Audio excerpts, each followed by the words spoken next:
Perfecto. Tenemos la clase de sufrimiento fetal agudo.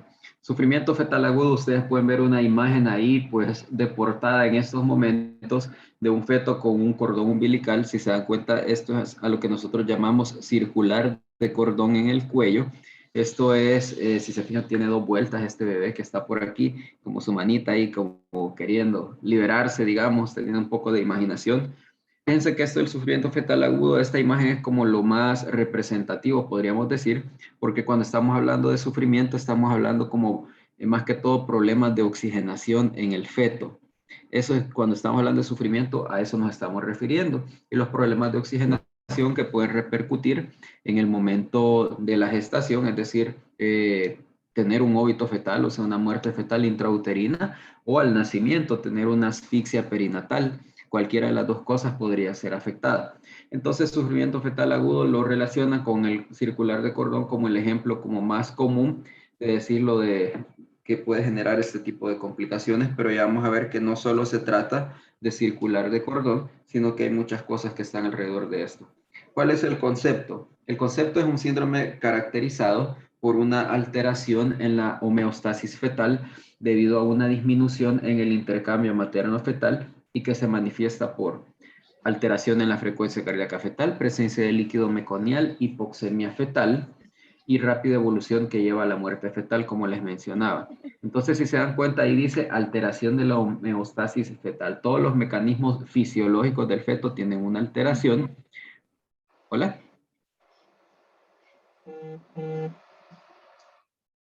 Se encendió un micrófono nada más. Ok.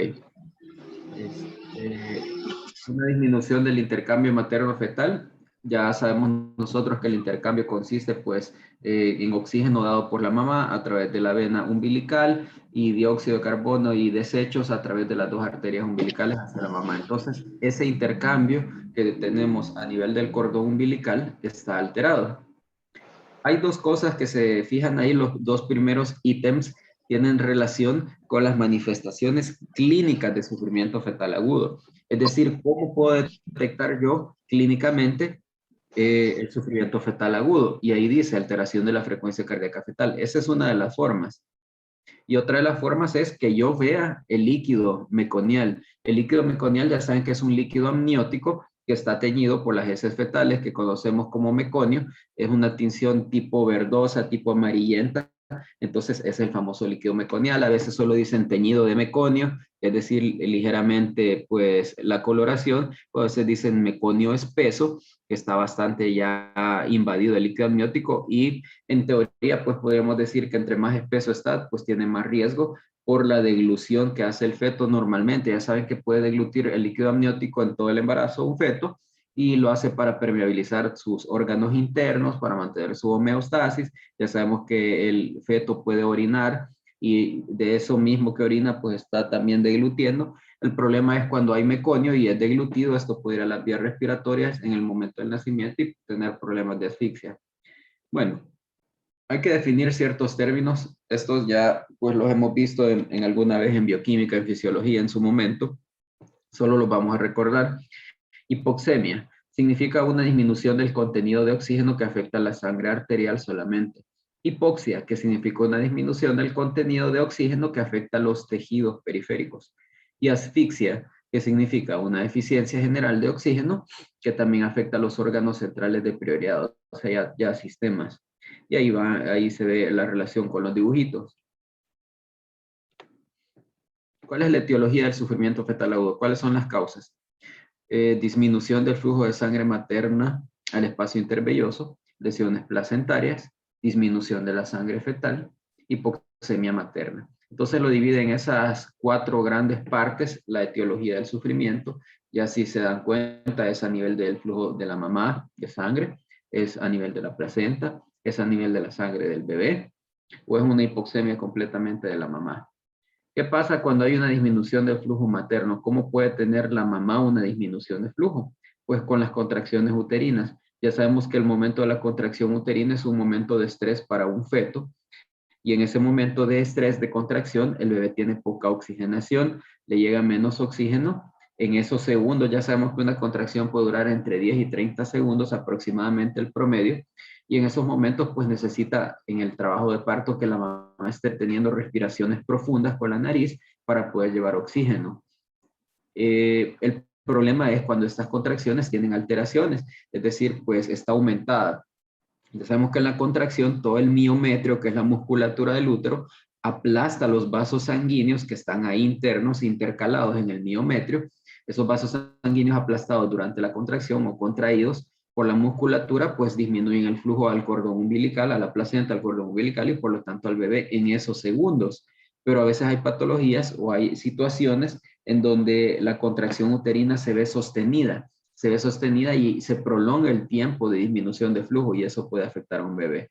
Como cuando hay mal manejo, por ejemplo, de la oxitocina. Esa oxitocina que se va a chorro, que no existe oxitocina a chorro en la conducción, solo el goteo, que ya sabemos que el tope es hasta 80 gotas por minuto, y entonces esa oxitocina a chorro podría provocar problemas de contracciones uterinas sostenidas y llevar a un sufrimiento fetal agudo, o igual el misoprostol. Hipotensión materna también disminuye el flujo de la sangre, pues la mamá tiene una hipotensión, obviamente ella tiene menor flujo, el bebé también tiene menor flujo. Lesiones placentarias, ya con el tema de placenta, pues pueden haber infartos placentarios que disminuyen el flujo de sangre hacia el cordón umbilical, porque ya sabemos que un infarto es una zona que ya no es funcional en la placenta. Diabetes mellitus ya sabemos que es una enfermedad que afecta a la vascularidad en general en todos los sistemas de una persona diabética. Entonces, la placenta y todos estos tejidos no son la excepción.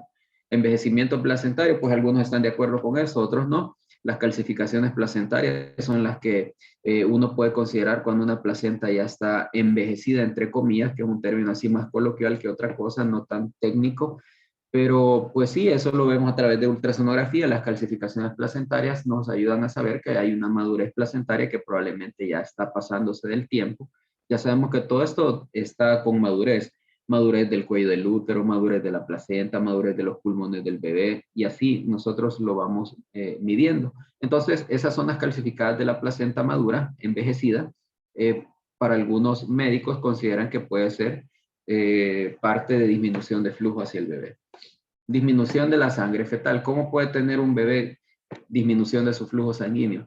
Pues por su mismo cordón umbilical. En el cordón del bebé puede existir compresión por sus partes fetales mismas, incluso puede comprimir el cordón umbilical y autodisminuir el flujo de sangre. Torsión de ese cordón, hemorragia, o sea, a veces son pues desprendimientos de placenta, rupturas de cordón, aplazamientos, trombosis de la sangre que va dentro del cordón umbilical, o sea, obstrucción por trombos, también puede disminuir el flujo. Ya dijimos lo de las dos arterias, una vena, el cordón umbilical normal con los 3 vasos sanguíneos, que si ya sabemos que no tiene esos 3 vasos sanguíneos, puede estar asociado a una malformación fetal. Ahí vemos un nudo verdadero de cordón umbilical, que quién sabe cómo se forman esos nudos de esa forma. Probablemente ya vienen así, se va socando con el tiempo, y pues obviamente hay disminución de flujo. Cuarto y último pilar, hipoxemia materna. ¿Me están escuchando ahorita? ¿No hemos perdido comunicación? Lo escuchamos, doctor. Sí, doctor. Hipoxemia materna. Bueno, ¿cuándo puede tener hipoxemia una mamá o disminución de su oxigenación? ¿Cuándo está en una intervención quirúrgica? Cuando tiene una sedación, por ejemplo, la mamá, ya sabemos que toda embarazada que se somete a un procedimiento quirúrgico obviamente se va a anestesiar, pues hay una disminución en ese momento de la intervención hacia su bebé, y por eso tenemos que estar pendientes. Anestesia, lo que acabamos de mencionar, y cualquier tipo de anestesia, menos local, ¿verdad? Aspiración, pues ya sabemos que en las complicaciones anestésicas también puede tener hipoxemia. Estamos hablando de una neumonía aspirativa, por ejemplo. Podría ser un ejemplo de disminución de la oxigenación. Obviamente la paciente tiene una neumonía aspirativa, pues ella está súper comprometida, es una emergencia. Incluso la paciente puede hacer un paro cardíaco.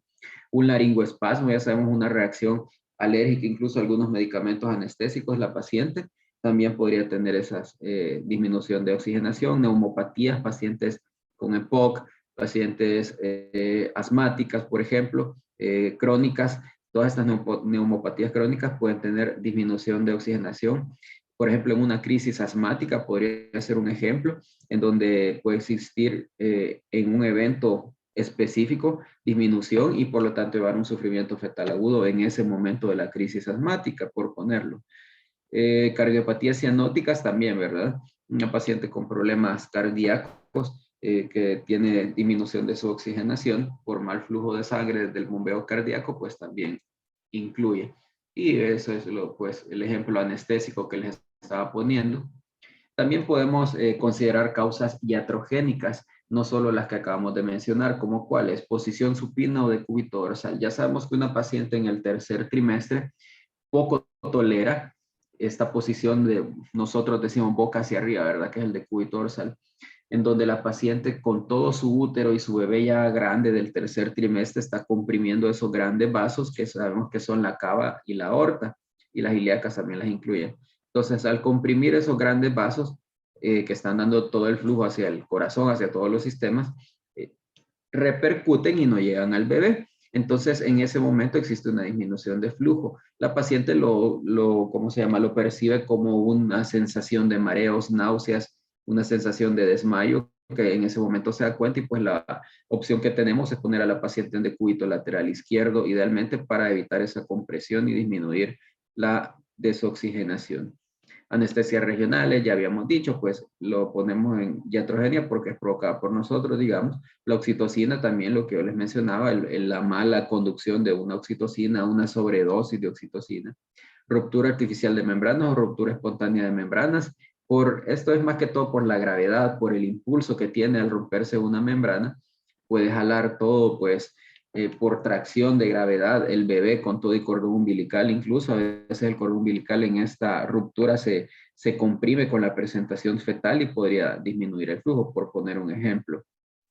Ayuda inadecuada, jadeo pujo. Pues la mamá, nosotros es nuestro deber decirles cómo es lo adecuado para hacer los pujos durante el trabajo de parto, si se hacen de forma inadecuada, durante todo el trabajo de parto puede llevar a un sufrimiento fetal. Porque lo que les mencioné al principio de la diapositiva, la mamá tiene que estar respirando durante la contracción con la nariz, respiraciones profundas para llevar oxígeno. Si no hace eso la mamá, se hace el jadeo clásico, que es sacar aire, meter aire, sacar aire, meter aire. Eso no lleva ninguna ayuda. Solo es la inhalación profunda de la nariz con la boca cerrada y luego exhalar con la boca lo que puede ayudar a un buen trabajo de parto. Esas mamás, así como lo vemos en las películas, que gritan, obviamente pues les duele muchísimo, hay que comprender también un poco eso, pero hay que explicarles también que eso no ayuda. Eso no ayuda a gritar, jadear, el clásico que le hacen las pacientes, eso pues no lleva a nada bueno, las cansa y al final ya cuando las pacientes están ya coronando el bebé, pues ya no lo empujan, ya no hacen el pujo verdadero, adecuado. Entonces, en cuanto a la fisiopatología, como habíamos dicho al principio, es un mal intercambio feto-materno, en donde pues disminuye la PO2, provoca una hipoxemia, altera el metabolismo tisular, esto lleva a una hipoxia. También la otra forma es por la eliminación de los productos metabólicos, se aumenta la PCO2 y hay hipercapnia. Todo esto lleva a un aumento de los carbohidratos porque se activa el metabolismo anaeróbico. Ya sabemos que en el metabolismo anaeróbico hay aumento de la producción de hidrogeniones y esta producción lleva a una acidosis metabólica. Hay una disminución, esa acidosis metabólica, pues ya sabemos que es una disminución del pH que va a alterar las funciones enzimáticas y esto va a hacer que se utilice el glucógeno disminuyendo todas las reservas de glucógeno, pero al utilizar el glucógeno se altera el potasio, esto llega al corazón fetal. Ya sabemos que el potasio interviene en el funcionamiento cardíaco, llega a una falla cardíaca y provoca la muerte intrauterina del bebé teniendo un óbito fetal. O sea, todos estos son los mecanismos que nosotros los podemos detectar en alguna de estas ramas antes que exista la muerte fetal. Lo mismo que acabamos de decir, disminución de la PO2, de la presión de oxígeno, lleva hipoxemia, acidosis metabólica. Esto aumenta el tono simpático y nosotros lo detectamos clínicamente como un aumento de la frecuencia cardíaca fetal, que sería una taquicardia fetal. Esto es el inicio del sufrimiento fetal agudo. Tengan presente eso, que no siempre va a ser un descenso de la frecuencia. Puede empezar como una taquicardia fetal. Entonces, si esto sigue empeorando, si la PO2 pues sigue bajando bajo niveles críticos, ahí aumenta el tono vagal del feto y ahí sí hay un descenso de la frecuencia cardíaca fetal. Se aumenta el tono simpático y parasimpático y por eso en el bebé o en el feto aumenta el peristaltismo de su músculo liso intestinal, relajación del esfínter anal, y esa es la razón por la que se defecan, se meconian, le decimos nosotros, y una vez produce el meconio es nosotros una manifestación, la segunda manifestación clínica que tiene sufrimiento fetal por todos estos mecanismos, por activación del simpático y el parasimpático. Ya dijimos, esa relajación del esfínter anal, pues es una manifestación en cascada que clínicamente yo veo el líquido meconial. ¿Ok? Entonces, yo estoy viendo este problema de la frecuencia cardíaca fetal, yo hago un diagnóstico auscultando la frecuencia cardíaca fetal. Ya sabemos que para un monitoreo fetal, ustedes ven las gráficas, los papeles que toman ahí en el hospital en los turnos, y hay una lectura de estos monitoreos fetales en donde en el papelito le pone el médico que lo lee la frecuencia, la línea basal de la frecuencia cardíaca fetal, que ya sabemos que lo ideal es entre 120 y 160, y los libros nuevos dicen entre 110 y 160 también es válido. Leemos si tienen desaceleraciones de la frecuencia, es decir, descensos, nosotros los colocamos ahí. Ya sabemos que son los los DIPs tipo 1 y tipo 2 y tipo 3. Entonces, DIP significa desaceleración intraparto. Y nosotros los colocamos ahí si existieran. ¿Cuáles son los signos de alarma? Como les mencioné, el inicio del sufrimiento fetal, taquicardia fetal.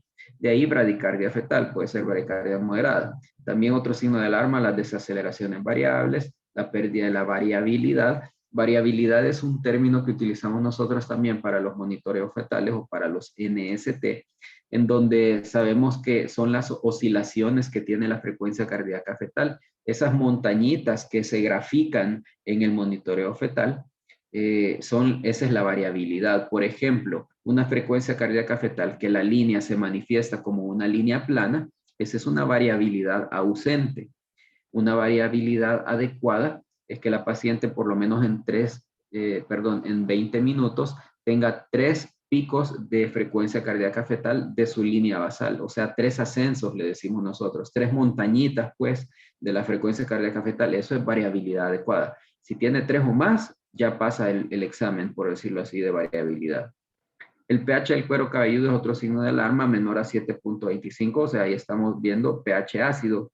Pero esto es algo que ya no se practica. Antes los monitores fetales traían un cablecito en donde se conectaba ese cablecito en el cuero cabelludo del feto, cosa que ya no hacemos, y eso determinaba el pH. Desaceleraciones tardías persistentes presentes en 30 o más por ciento de las contracciones de cualquier magnitud.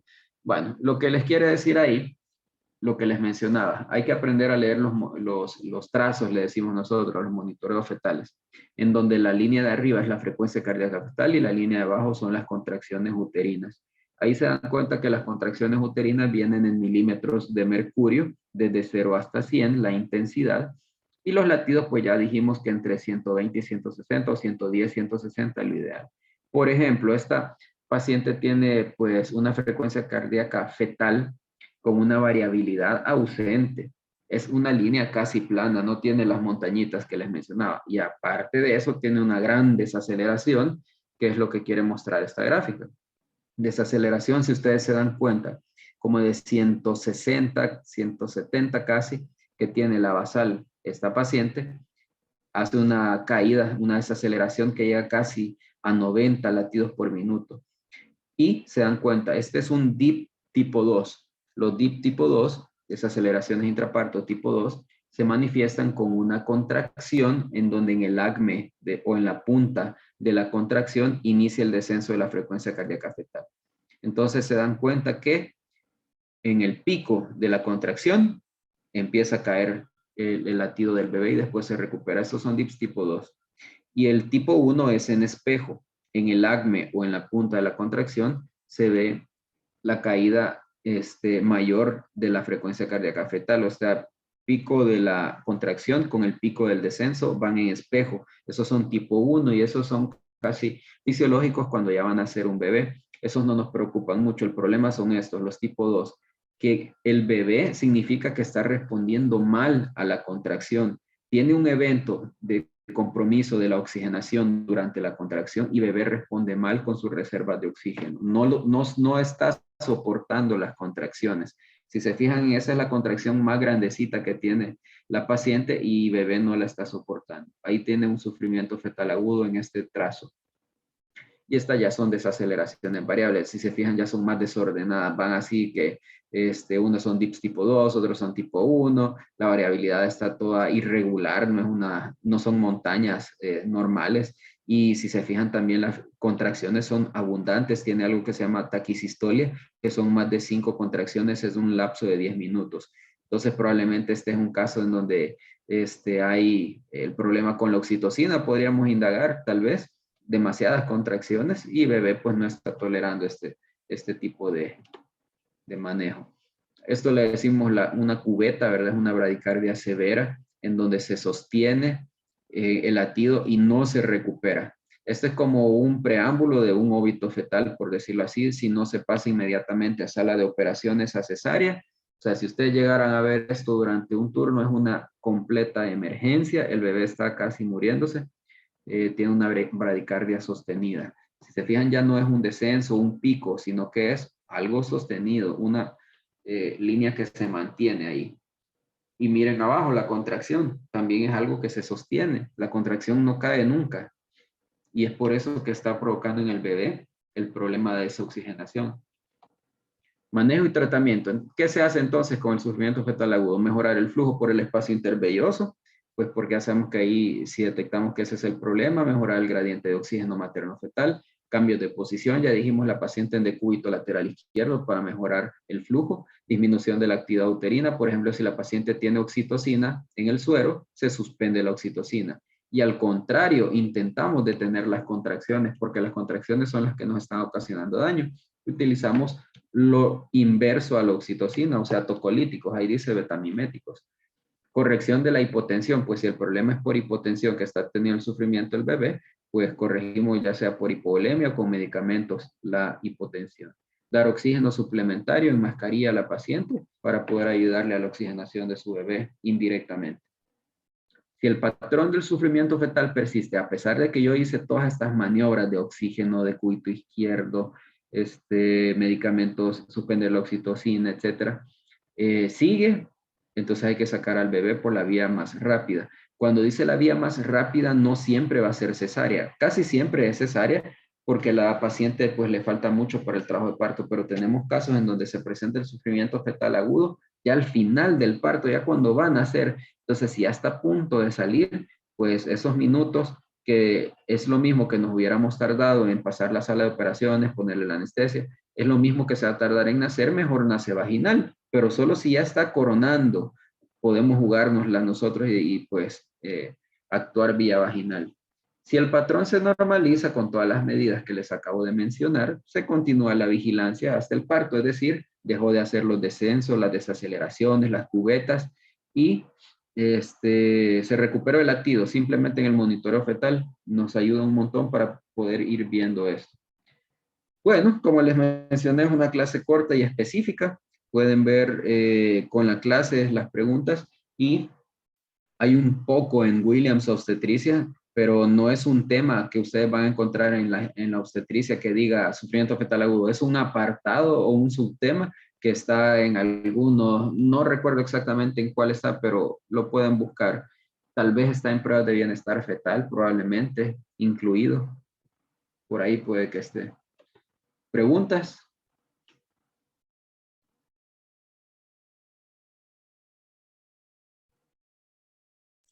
Sí, doctor, yo quería saber cuánto tiempo tenemos para sacar al feto desde el momento que identificamos que hay un sufrimiento fetal agudo. Aproximadamente cuánto tiempo tenemos. Bueno, en el caso que sean esos DIPS tipo 2, como el primero que les enseñé, nos da un poco de chance. Depende. Si le hacemos las medidas de rescate que les mencioné, podríamos tener quizá una 20 minutos a 30 minutos. Si no tenemos todas esas medidas, por ejemplo, no tenemos oxígeno disponible, casi que solo puedo poner a la paciente en decúbito lateral izquierdo y esa es mi única medida, pues tenemos unos 10 a 15 minutos por ahí más o menos. En el caso de las cubetas, ahí unos 10 minutos por ahí. Es un poco complicado porque ustedes saben que el proceso de pasar a sala a veces no hay disponibilidad, Esa es la típica sala de operaciones que uno está luchando porque nos la preste a veces cirugía, porque solo una y la que tenemos ya está ocupada en nuestro hospital, en el Sacamil. Entonces, todas esas medidas de resucitación nos ayudan a prolongar el tiempo, pero por ahí anda más o menos, quizá entre 10 a 30 minutos, depende de cada situación. Por ejemplo, estos DIPS tipo 2, si les pone medidas de rescate, pues logra llegar 30 minutos, pero se darán cuenta y van a ver que cuando ya tienen todas estas alteraciones, ya el niño ya no nace con el Apgar.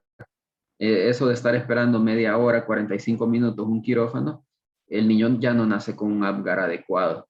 Ya empieza a tener problemas de asfixia perinatal.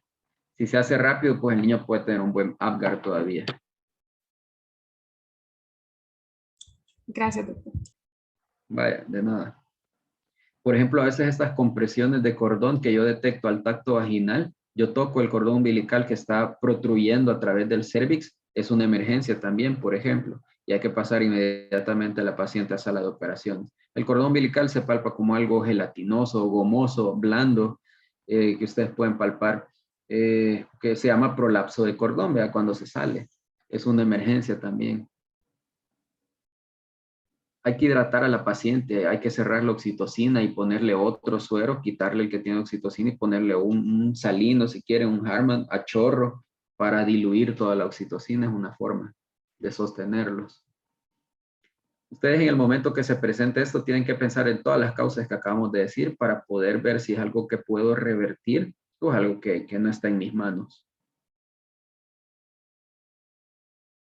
¿Alguna otra duda?